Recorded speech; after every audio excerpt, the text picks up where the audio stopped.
Waktu kami masih kecil, kami dibawa naik pesawat ke luar negeri, dan itu merupakan pengalaman pertama bagi kami. Segala sesuatu terlihat asing, tidak biasanya. Tapi kami tidak merasa takut atau khawatir, justru kami sangat excited, sangat senang. Itu terjadi karena orang tua kami selalu di sisi kami. Maka saat kami duduk di pesawat, saat antri di imigrasi, saat hendak membeli makanan, di mana saja dan kapan saja, orang tua kami selalu menyertai kami. Sehingga walaupun kami berada di luar negeri, kami yakin bahwa semua pasti baik-baik saja. Dan memang semuanya sangat baik. Sebenarnya demikianlah Tuhan Yesus bagi kita. Dialah Bapa kita. Hanya saja Ia tidak tampak dengan mata badani kita, melainkan dengan mata iman. Kalau saja kita dapat senantiasa menyadari dan mengingat bahwa Tuhan di sisi kita, bahkan Tuhan di sekeliling kita, Tuhan di dalam kita, Tuhan tidak pernah meninggalkan kita, maka kita tahu bahwa kita tidak perlu takut dan khawatir dalam menghadapi apapun. Khususnya menghadapi hal-hal yang belum pernah kita hadapi sebelumnya. Karena kita mengerti bahwa Tuhan akan memberi pimpinannya dan Ia tidak lalai dalam menepati janjinya bagi kita. Saat ini kita bersama-sama menghadapi situasi yang belum pernah kita hadapi sebelumnya. Tetapi kita ingat bahwasanya Tuhan Yesus tidak pernah meninggalkan kita. Dan dalam Mazmur 125 ayat 2 berkata, Yerusalem, gunung-gunung sekelilingnya, demikianlah Tuhan sekeliling umatnya, dari sekarang sampai selama-lamanya. Kita tahu bahwa gunung adalah sesuatu yang kokoh, yang kuat, bahkan sering digambarkan orang sebagai tempat perlindungan. Kalau kita jalan dari Medan ke Brastagi atau ke Sidikalang, kita dapat melihat deretan gunung yang kokoh yang termasuk di dalam Bukit Barisan. Kota Yerusalem dikelilingi oleh gunung-gunung seperti itu, bahkan mungkin lebih tinggi lagi, dan gunung tersebut tidak akan beranjak, tidak akan berpindah. Dan firman dalam Mazmur 125 tadi mengatakan, demikianlah Tuhan bagi kita umatnya. Tuhan mengelilingi kita, sehingga tidak ada satupun rencana jahat dari setan yang dapat berhasil mengenai kita, menindas kita. Apakah itu kemiskinan, kegagalan, kesedihan, juga semua ancaman penyakit. Tidak ada yang bisa berhasil mengalahkan kita. Kiranya firman Tuhan ini benar-benar hidup dalam hati kita. Sehingga ketika kita sedang menghadapi ancaman penyakit atau menghadapi satu kesusahan apapun bentuknya, hati kita teguh berharap kepada Tuhan. Dan kita tahu dengan pasti bahwa kita akan mendapatkan pertolongan Tuhan tepat pada waktunya. Tuhan Yesus tidak pernah terlambat. Di tengah semua persoalan, Tuhan selalu bersama kita. Tuhan mengelilingi kita dengan kasih-Nya dan juga dengan kuasa-Nya yang tidak berubah. Namun kita sendiri harus menyadari bahwa benar Tuhan di sekeliling kita. Dan itu bukan berarti semua harus berjalan dengan lancar. Tidak ada perjuangan, tidak perlu usaha. Tuhan memang selalu menyertai kita. Tapi ada bagian kita. Tuhan mau kita beriman.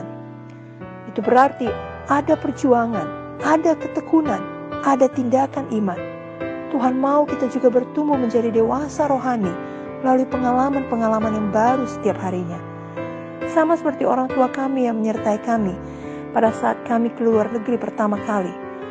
Tapi kemudian di banyak kesempatan berikutnya, ketika kami pergi lagi bersama, mereka membiarkan kami untuk belajar dari semua pengalaman baru. Supaya seiring dengan waktu, kami terus bertumbuh menjadi lebih mandiri.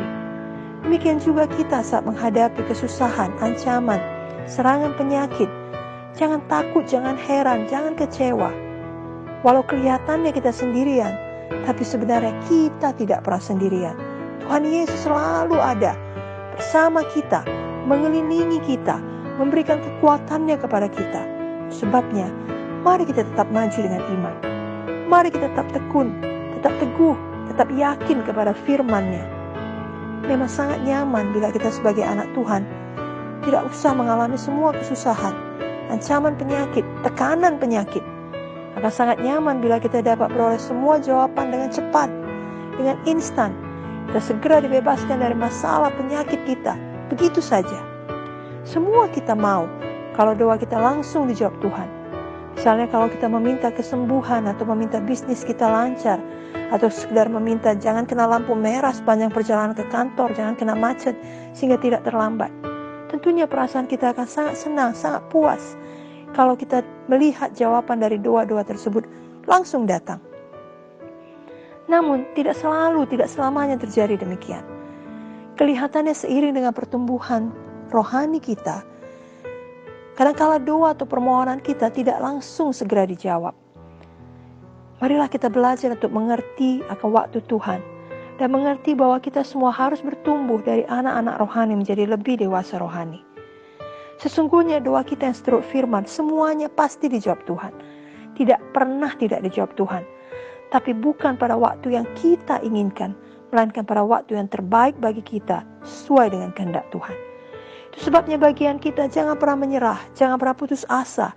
Bila ada doa yang dalam tanda kutip kelihatannya belum dijawab Tuhan, bila ada pergumulan yang belum selesai, bila ada masalah yang belum dapat jalan keluarnya, tetapkanlah dalam hati kita untuk tekun dan untuk teguh beriman. Di dalam Mazmur 23 ayat 4 dalam bahasa Inggris dikatakan, even though I walk through the valley of death, yang berarti sekalipun aku melewati lembah kekelaman. Jadi di dalam hidup kita di dunia ini akan ada lembah kekelaman, tapi berita baiknya kita tidak tinggal di sana, kita hanya melewatinya saja. Itu tidak untuk selama-lamanya. Selama kita berjalan melewati lembah kekelaman itu pun, Tuhan Yesus tidak pernah meninggalkan kita. Ia mengelilingi kita, itulah kebenarannya. Izinkan kebenaran ini membebaskan kita. Adakah hari ini kita sedang di dalam lembah kesedihan atau lembah penyakit, lembah persoalan, lembah ketakutan? Ingatlah, kita pasti keluar dari lembah itu, kita hanya melewatinya. Sebabnya mari maju terus, maju dengan iman. Karena dalam sepanjang perjalanan Tuhan Yesus menyertai kita, mengelilingi kita. Bahkan Tuhan Yesus ada di dalam kita. Itu sebabnya jangan pernah berhenti melangkah. Sekali lagi majulah terus dengan iman. Oleh bilur-bilur Yesus kita sudah sembuh. Dan Tuhan Yesus terus bekerja di dalam segala sesuatu mendatangkan kebaikan bagi kita. Tuhan Yesus mengelilingi kita sehingga kita luput dan bersorak. Kita yang percaya kepadanya dikelilingi oleh kasih setianya. Mazmur 32 ayat 7 dan 10. Amin.